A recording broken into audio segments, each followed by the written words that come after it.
মানুষ মারা গেলে অবশ্যই এই 10টি কাজ করবেন, ভুলেও ছেড়ে দিবেন না। করলেই আপনার অনেক সওয়াব হবে এবং মৃত ব্যক্তির আত্মা শান্তি পাবে, আর না হয় মৃত ব্যক্তির আত্মা কষ্ট পাবে। মৃত ব্যক্তি আসুন আমরা এই 10টি কাজ বিস্তারিতভাবে জানি, আমাদেরকে জানতেই হবে। কেননা প্রথমে 1 নম্বর কাজ হলো মৃত্যু নিশ্চিত হওয়ার পরে আমরা কি করব। 1 নম্বরে মৃত্যু নিশ্চিত আপনি হয়েছেন, যে লোকটা মারা গেছে, তখন আমরা কি করব।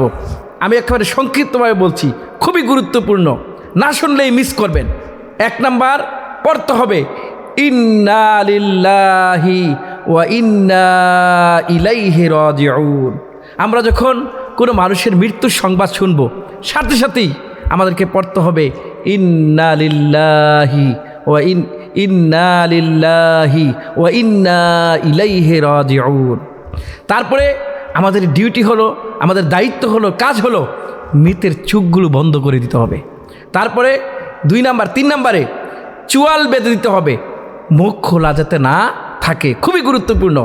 শরীর সোজা করে শুয়ে দিতে হবে যাতে আঁকাবাঁকা না থাকে, মৃত ব্যক্তিকে কবরস্থ করা সহজ হয়। 5 নম্বরে পুরো শরীর কাপড় দিয়ে ঢেকে দিতে হবে। এই কাজগুলো আমরা মৃত্যু নিশ্চিত হওয়ার পরপর আমরা করব। 2 নম্বর আমরা দাফনের প্রস্তুতি নেব। কি নেব? দাফনের প্রস্তুতি নেব, খুবই গুরুত্বপূর্ণ। মুসলমান ভাইরা, আমরা কিন্তু অনেক অবহেলা করি, অনেক কিছু না জানার কারণে অনেক ভুল করে বেশি। আমাদেরকে এগুলো এই 10টা কাজ করতেই হবে মানুষ মারা যাওয়ার পরে। 2 নম্বরে দ্রুত দাফনের প্রস্তুতি নিতে হবে। আমরা অনেক সময় দাফন কাফন দেরি করি, আবেগ দিয়ে চিন্তা ভাবনা করে, আরে আমার বাবা মরে গেছে, আমরা বিদেশ থেকে চলে আসি, 10 লাখ 20 লাখ টাকা খরচ করে, কী লাভ হবে? আপনি সেখানে আছেন, সেখান থেকে দোয়া করেন। যদি সুযোগ হয়, সুবিধা হয়, আপনার কোনো কারণে আসতে হয়, আপনি আসেন, তাতে কোনো সমস্যা নাই। কিন্তু আপনাকে অবশ্যই বুঝতে হবে আবেগ দিয়ে জীবন চলে না, বিবেক দিয়ে জীবন চালাতে হবে। এজন্য চেষ্টা করতে হবে খুব দ্রুত দাফনের ব্যবস্থা করা, আত্মীয় স্বজনদেরকে খবর দেয়া, এই দাফন করার ক্ষেত্রে অযথা দেরি না করা। 3 নম্বরে ঋণ থাকলে তার ঋণ পরিশোধ করা। তিনি যদি ওসিয়ত করে যায়, সেই ওসিয়ত পূরণ করা। হালাল ওসিয়তগুলো আমরা পূরণ করব, হারাম ওসিয়তগুলো আমরা পূরণ করব না। 3 নম্বর, আসুন 3 নম্বরে কি বলছি, গোসল করানো। আমরা মৃত ব্যক্তিকে গোসল করাবো। আসলে দেখুন, আমরা গোসল করানোর ক্ষেত্রে নির্দিষ্ট কোনো ব্যক্তিকে ব্যবহার করে থাকি, আলেম ওলামাদেরকে যদি সুযোগ হয় ব্যবহার করে থাকি। ঠিক আছে, ব্যবহার করবেন, কারণ তার গোসলটা সঠিকভাবে হতে হবে। এই সঠিকভাবে করতে হলে যারা গোসল করায় তাদের দ্বারস্থ হয়ে তাদেরকে এনে আমরা তাড়াতাড়ি গোসলের ব্যবস্থা করতে হবে। আসুন আমি একটু বলি গোসলের পদ্ধতি সম্পর্কে, যে নিকট আত্মীয় বা ব্যক্তি, বিশ্বস্ত ব্যক্তি দিয়ে গোসল করাবেন, যে একেবারে যিনি ভালো বোঝেন, নিকট আত্মীয়, তাকে দিয়ে গোসল করাবেন। পুরুষ পুরুষকে গোসল করাবে, নারী নারীকে গোসল করাবে, এটাকে কিন্তু মনে রাখতে হবে। পুরুষ পুরুষকে গোসল করাবে, নারী নারীকে গোসল করাবে। স্বামী স্ত্রী একে অপরকে গোসল করাতে পারবে। যেমন ধরেন আপনার স্ত্রী মারা গেল, আপনি স্বামী বেঁচে আছেন, আপনার স্ত্রীকে আপনি গোসল দিতে পারবেন। আবার স্ত্রী মারা গেছে, আবার স্বামী মারা গেছে, আপনার স্বামী ইচ্ছা করলে স্ত্রী স্বামীকে গোসল করাতে পারবে, গোসল দিতে পারবে। 3 বার বা প্রয়োজনীয় বীজের সংখ্যায় গোসল। শেষ বার কর্পূর বা সুগন্ধি ব্যবহার করা, এটাও সুন্নত। আমরা চেষ্টা করব এই কাজটা করার জন্য। 4 নম্বরে কাফন পরানো। কাফন পরানো, এক্ষেত্রে মৃতকে পরিষ্কার সাদা কাফন পরিয়ে দিতে হবে। পুরুষের জন্য 3টা কাপড় আর নারীর জন্য 5টা কাপড়। এই কাফন পরানোর ক্ষেত্রে, কাপড় কাটার ক্ষেত্রে আপনি চাইলে ইচ্ছা করলে দর্জির যেখান থেকে কিনে নিয়ে আসবেন সেখান থেকে কেটে নিয়ে আসতে পারেন, একটু যাতে লম্বা লম্বা হয়, কোনো শর্ট না পড়ে। আবার ইচ্ছা করলে আপনাদের এলাকার ইমাম সাহেব অথবা আলেম ওলামা যারা জানে তাদেরকে দিয়েও আপনারা এই কাপড় কেটে সুন্দর করে কাপড় বিছায় তারপরে মাইয়াতকে কাফন পরিয়ে দেবেন। এই সুন্নত হলো সাদা কাপড় ব্যবহার করা। একেবারেই যদি কোনো সাদা কাপড় কোনো জায়গায় না থাকে, তাকে তো কাফন দিতে হবে। অন্য রঙের কাপড়ও আপনি ইচ্ছা করলে ব্যবহার করতে পারবেন, তবে সুন্নত হলো সাদা কাফন ব্যবহার করা। আর সচরাচর এগুলো পাওয়া যায় সব জায়গায়, আমরা ইচ্ছা করলে এগুলো ব্যবহার করতে পারি, সাদা কাপড়ই আমরা ব্যবহার করতে পারবো। এই জন্য খেয়াল রাখতে হবে। তারপরে আমাদেরকে খেয়াল রাখা লাগবে, মৃত ব্যক্তিকে গোসল করানোর সময় আমরা পরিপাটি হয়ে পবিত্র পরিষ্কার পবিত্র কাপড় দিয়ে তাকে রেখে রাখবো আমরা। তারপরে মৃত ব্যক্তির জন্য দোয়া করা, সেটাতে আমরা পরে যাব যে আমরা করব তার কি করব। তারপরে 5 নম্বরে যেটা করব, সালাতে জানাজা করব। সালাতে জানাজা 4 তাকবীরের সহিত সালাতে জানাজা আমরা পড়ব। আমরা প্রথমে জানাজায় কিভাবে পড়ে থাকি, জানাজায় পড়ে থাকি যে প্রথমে আমরা নিয়ত পড়ার পরে আল্লাহু আকবার বলি, তারপরে আমরা ছানা পড়ি, তারপরে দুরূদ শরীফ পড়ি, তারপরে আমরা মাইয়েতের জন্য দোয়া করি, সকলের জন্য দোয়া করি।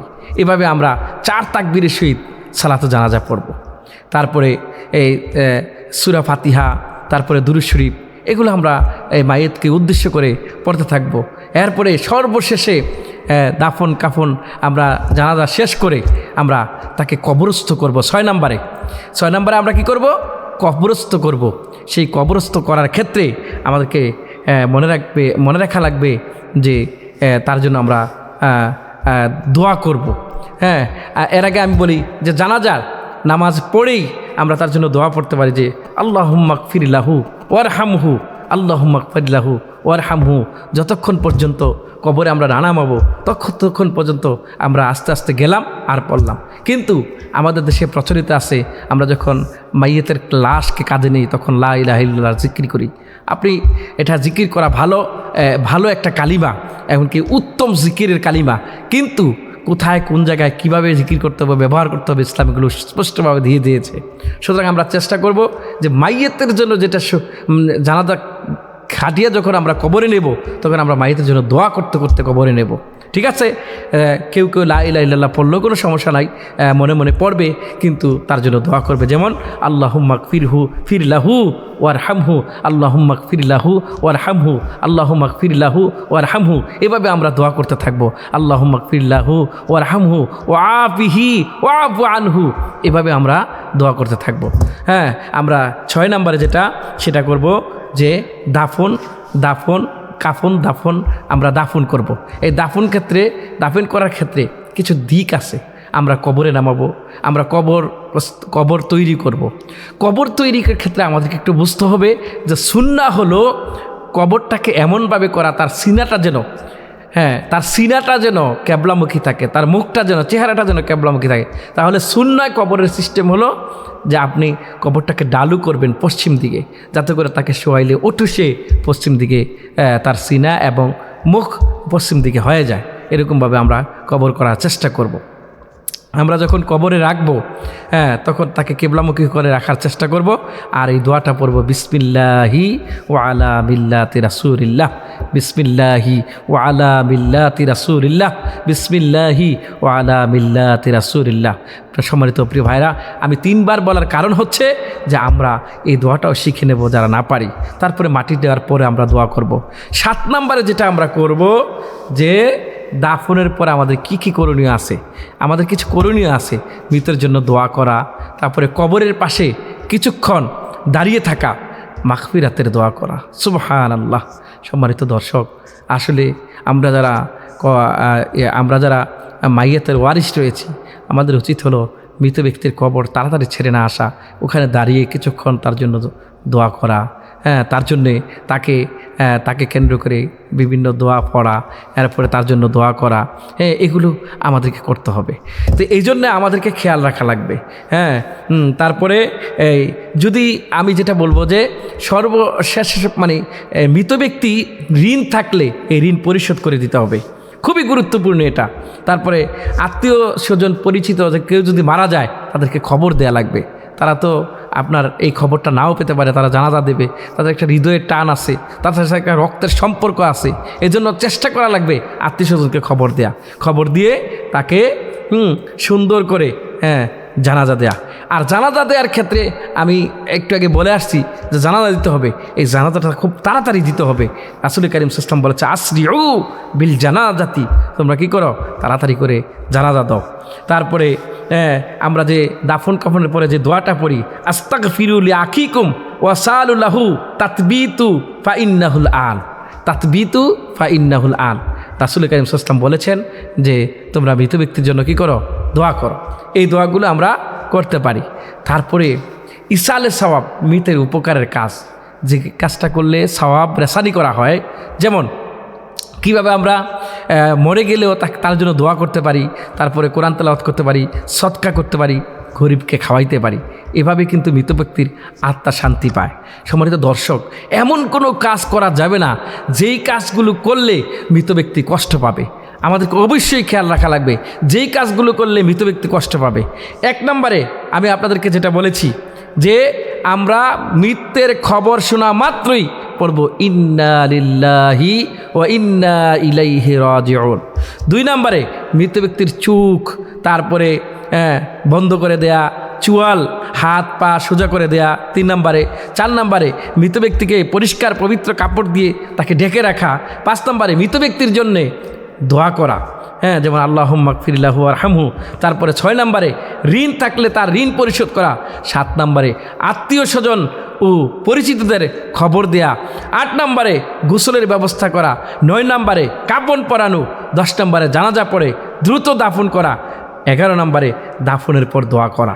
এই যে কাজগুলো আছে ধারাবাহিকভাবে আমাদেরকে করা লাগবে। সম্মানিত প্রিয় ভাইরা আমার, যে এই যে কাজগুলো আছে ধারাবাহিকভাবে করতে হবে। এই কাজগুলো আমরা করবই করব। তবে আমি এই ভিডিওতে আপনাদেরকে একটু বলে রাখি যে একেবারে শর্ট করে যেগুলো করা যাবে না, কখনো করবেন না। চিৎকার করে কান্নাকাটি করা যাবেই না, করতে পারবেন না। বুকে পেটানো, চুল ছেঁড়া, কাপড় ছেঁড়া, কুসংস্কার, যেমন নির্দিষ্ট দিনে অনুষ্ঠান বাধ্যতামূলক ভাবা, মৃতকে নিয়ে খারাপ কথা বলা, এগুলো থেকে আমাদেরকে বিরত থাকা লাগবে। আর বাকি যে 10টা কাজ 11টা কাজ বললাম সেগুলো আমাদেরকে করতে হবে। যদি আপনি করতে পারি, সাকসেস। মৃত ব্যক্তি শান্তিতে কবরে ঘুমাবে। আপনি দোয়া করতে থাকবেন। আপনার বাবা মারা গেছে, আপনি দোয়া করতে থাকবেন। আপনার মা মারা গেছে, আপনি দোয়া করুন। নিজে কবরের পাশে যান, কবর জিয়ারত করুন, মা বাবার জন্য দোয়া করুন। রুহানিভাবে তারা আপনার জন্য দোয়া করবে। এজন্য সম্মানিত শ্রোতা ভাইয়েরা, আমি আপনাদের জ্ঞাতার্থে এবং নিজেকে আমরা সবাই যেন আমল করতে পারি যে একজন মানুষ যখন মরে যায় তার তখন কিছুই থাকে না। রাসূল করিম সাল্লাল্লাহু আলাইহি ওয়াসাল্লাম বলেছেন যে ইজা মাতাল ইনসান, যখন মানুষ মারা যায় তো তার 3টা আহাল থাকে। যখন মানুষের 3টা আহাল থাকে। 1 নাম্বার 3টা আহাল। কয়টা আহাল? 3টা আহাল। 1 নাম্বার তার সম্পদ, 2 নাম্বার তার সন্তান, 3 নাম্বার তার আমল। রাসূল করিম সাল্লাল্লাহু আলাইহি ওয়াসাল্লাম বলেছেন যখন কোনো মানুষ মৃত্যু কোলে ঢলে পড়ে তখন ওই মানুষটা তখন তার সম্পদ গিয়ে বলে যে এতদিন আমি তোমার ছিলাম, তুমি আমার ছিলে, আজ থেকে আমিও তোমার নই। লাস্তু মিনকা, আমি তোমার নই। ওয়া লাস্তা মিনকা, তুমিও আমার নও। সুতরাং সম্পদ গিয়া কানের গোড়ায় বলবে তোমার এতদিন ছিলাম, আজ থেকে তুমিও আমার নও, আমিও তোমার নই। কেননা আল্লাহ তাআলা কিন্তু বলেছেন ইয়াউমা লা ইয়ানফাউ মালু ওয়ালা বানুন, এমন একটা সময় আসবে যখন সম্পদ তোমার কোনো কাজে লাগবে না, সম্পদ তোমার কোনো কাজে লাগবে না। সেদিন শুধু কাজে লাগবে আমল। সম্মানিত ভাইরা, রাসূল করিম সাল্লাল্লাহু আলাইহি ওয়াসাল্লাম 3টা আহালের কথা বলেছেন। 1 নাম্বারে সম্পদ, 2 নাম্বার হচ্ছে আপনার সন্তান আওলাদ, আর 3 নাম্বার হচ্ছে আপনার আমল। রাসূল বলেন প্রথম সম্পদ গিয়ে বলে মানুষটা যখন মারা যায় তখন সম্পদ গিয়ে বলে এতদিন আমি তোমার ছিলাম, তুমি আমার ছিলে, আজ থেকে তুমিও আমার নও, আমিও তোমার নয়। আল্লাহু আকবার। 2 নাম্বার হচ্ছে আহাল। মানুষটা যখন মরে যায় ভাবে তার আহালগুলো তার সাথে যাবে, কবরের পাশে যাবে, কবরের পাশ পর্যন্ত তাকে নিয়ে যায়। তখন মৃত ব্যক্তিটা কান্না করা শুরু করে দেয়, আরে আমাকে ছেড়ে সবাই চলে যাচ্ছে। 1জন 2জন করে যখন কবর থেকে উঠে আসে তখন মৃত ব্যক্তি ভাবে এখনও তো একজন আছে, তিনি মতো আমার সাথে থাকবে। তিনিও যখন উঠে আসে মৃত ব্যক্তিটা কান্নায় তখন ভেঙে পড়ে, আরে আমার তো কেউ রইল না। তখন তার গানের গোড়ায় গিয়া সন্তান বলে এতদিনে আমি তোমার ছিলাম, লাস্তু মিনকা ওয়া লাস্তা মিন্নি, তুমিও আমার নয়, আমিও তোমার নই। কিন্তু আমল আপনাকে বলবে আমি এতদিন আনা মাকা হায়াতাকা, আমি তোমার জীবনও তোমার সাথে ছিলাম, এখনও আমি তোমার সাথে আছি। সম্মানিত ভাইরা, এজন্য আমলই হচ্ছে আমাদের আপন। এজন্য রাসূল করিম সাল্লাল্লাহু আলাইহি ওয়াসাল্লাম বলেছেন যে আসিয়ামু ওয়াল কুরআনু ইয়াশফিআন, অর্থাৎ সিয়াম এবং কোরআন তোমার জন্য সুপারিশ করবে, অর্থাৎ তোমার আমলগুলো তোমার পাশে দাঁড়ায় থাকবে। হাদিস শরীফে এসেছে এমন যে মৃত ব্যক্তি যখন মারা যায় কোরআন তেলাওয়াত করলে, সূরা মুলক তেলাওয়াত করলে, কেউ যদি সূরা মুলক তেলাওয়াত করে সূরা মুলক তার পাশে দাঁড়ায় থাকবে, তারপর তার জন্য সুপারিশ করবে আল্লাহর দরবারে। আল্লাহর নবী, বিশ্ব নবী হযরত মুহাম্মদ রাসূলুল্লাহ আমাদের জন্য সুপারিশ করবে। প্রিয় ভাইরা আমার, আসুন আমরা নেককার হই, আমরা মৃত্যুর কথা স্মরণ করি। আরে ভাই, মরে গেলে তো জীবনই শেষ, সব কিছু শেষ, মৃত্যু অবধারিত, কেউ বাঁচতে পারবে না মৃত্যু থেকে। সুতরাং মরেই যেতে যাব। আমাদের উচিত, এ দুনিয়া আমার আপন নয়, আপন হলো আখেরাত, আপন হলো যেখানে সারা জীবন থাকবো। এই দুনিয়ায় কয়দিন থাকবেন আপনি কয়দিন থাকবো? ও যুবক, কয়দিন থাকবে এই দুনিয়ায়? নিজের যৌবনের কারণে, নিজেকে ক্ষমতার কারণে নিজের চেহারা পাল্টিয়ে ফেলেছ, নিজেকে অন্যরকম করে ফেলেছ, কথাবার্তার হিসাব নাই, বেয়াদবি করো, যেখানে সেখানে উল্টাপাল্টা কাজ করো, ক্ষমতা দেখাও। কয় মিনিট, কয় সেকেন্ড লাগবে আল্লাহ ক্ষমতা নিতে? 1 সেকেন্ডের সময় তোমাকে দেওয়া হবে না। সুতরাং মৃত্যু তোমার নির্ধারিত টাইমে হবে। এজন্য আমার ভাইরা, এই মৃত্যু যখন কোনো মানুষ যখন মারা যায়, এজন্য চেষ্টা করা লাগবে এই কাজগুলো তাড়াতাড়ি করার জন্যে। আমরা যদি করতে পারি তাহলে মৃত ব্যক্তির আত্মা কষ্ট পাবে না। আর না হয় আপনি যদি বর্জনীয় কাজগুলো করেন, যেগুলো করা ঠিক না, ওগুলো করলে মৃত্যুর আত্মা কষ্ট পাবে। এজন্য আসুন আমরা মৃত ব্যক্তিকে কষ্ট দেব না, আমরা তাদেরকে কষ্ট দেব না, নিজেরাও আখিরাতমুখী হব।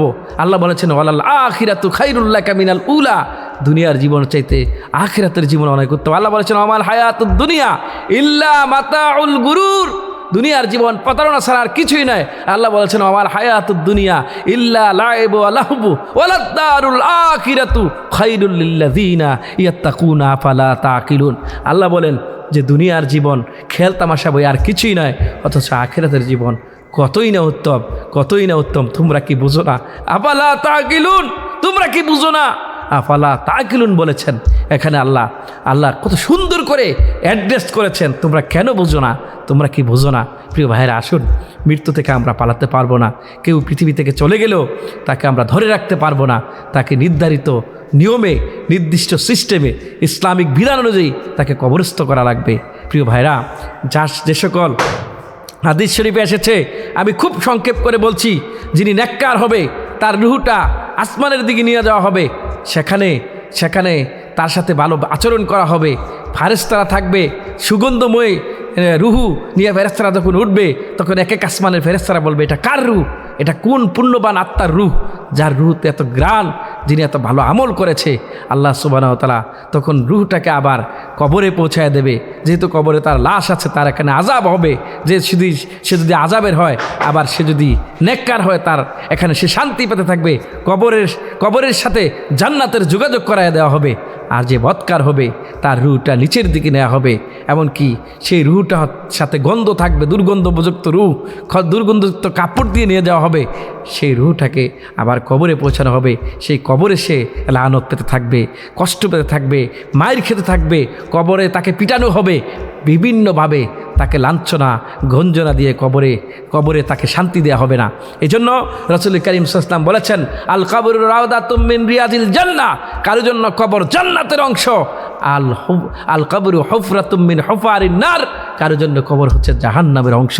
সুতরাং ভাইরা আমার, এই জন্য আমাদের কবরটা যেন জান্নাতি হয়, আর আমরা যেন এই দুনিয়ায় মাইয়্যিতদেরকে সঠিক সময়ে সঠিকভাবে, মানুষ যখন মারা যায় সঠিকভাবে তাকে যেন কবরস্থ করতে পারি, সেইটুক ভেবে আপনি এই ভিডিওটা দেখবেন এবং নিজেকে পরিবর্তন করবেন। আপনি যখন কবরে গিয়া একজন মৃত ব্যক্তিকে নামাবেন, আর চিন্তা করবেন, এই কবরে আমাকে আসতে হবে, এই কবরে আমাকে আসতে হবে, এই কবরে আমাকে আসতে হবে। আপনি যখন ফিল করবেন আপনার দ্বারা কোনো খারাপ কাজ করা সম্ভব না, আপনি কখনো মানুষের ধন সম্পদ লুণ্ঠন করতে পারেন না। ও যুবক, তোমার চক্ষুকে তুমি কখনো জেনার কাজে ব্যবহার করতে পারো না। তোমার চোখ দিয়া তুমি যখন লাশকে নামাবা, তোমার চোখ দিয়া পানি বের করার কথা, তোমার চিন্তা করার কথা, আমি এই দুনিয়ায় থাকবো না, কয়দিন থাকবো।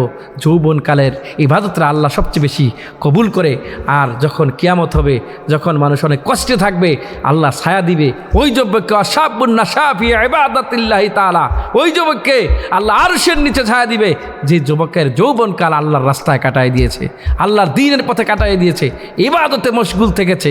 এজন্য আসুন আমরা সবাই ইবাদত করি, আল্লাহ পাকের সুমহান জান্নাতে যাই। আমরা আল্লাহ যেন সবাইকে জান্নাত দান করে, পাশাপাশি আমরা সবাইকে যেন আল্লাহ জান্নাত দান করে।